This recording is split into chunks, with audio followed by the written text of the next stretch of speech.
Baby, অনেকদিন তো হলো, লেটস গেট ম্যারিড। বিয়ে নিয়ে তো আমি ভাবিনি। তার মানে তুমি আমাদের বিয়ের কথাটা এখনো ভাবছো না? বিয়ে করে কি হবে, দিব্যি তো আছি। তোমার যে কি প্রবলেম কমিটমেন্ট দিতে আমি বুঝি না। অ্যাটলিস্ট আমরা এঙ্গেজমেন্টটা করে। না না না, এঙ্গেজমেন্ট আমি করতে পারবো না। তো কেন? আমার আরো সময় চাই। 5 বছর হয়ে গেছে রিলেশনে, বাট তাও I need some more time for commitment.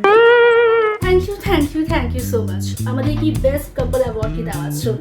আসলে আমরা যেমন রিয়েলি বেস্ট কাপল, তেমনি আমরা রিয়েলিও best couple. Thank you so much. চলো বেবি, এখানে দাঁড়িয়ে টাইম ওয়েস্ট করে লাভ নেই। হ্যাঁ প্লিজ, আমরা এখানে টাইম ওয়েস্ট করতে পারছি না। আরে আমাদের জন্য অনেক মানুষ অটোগ্রাফ আর ফটোগ্রাফ নেওয়ার জন্য ভিড় জমি আছে। চলো চলো বেবি। Thank you everyone.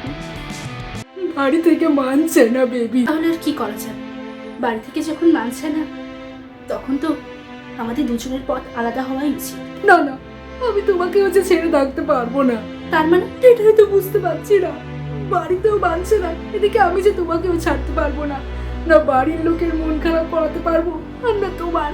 আমি যে কোথায় যাই। কি হয়েছে তোমার? না কিছু না। তোমাকে দেখে ভীষণ আপসেট মনে হচ্ছে।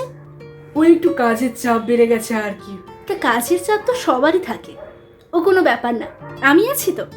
চলো না আজকে দুজনে মিলে কোনো একটা রেস্টুরেন্টে গিয়ে ভালো করে খাওয়া দাওয়া করা যাক, দেখবে মনটা একটু ভালো হবে। চলো। ঠিকই বলছো, চলো যাওয়া যাক।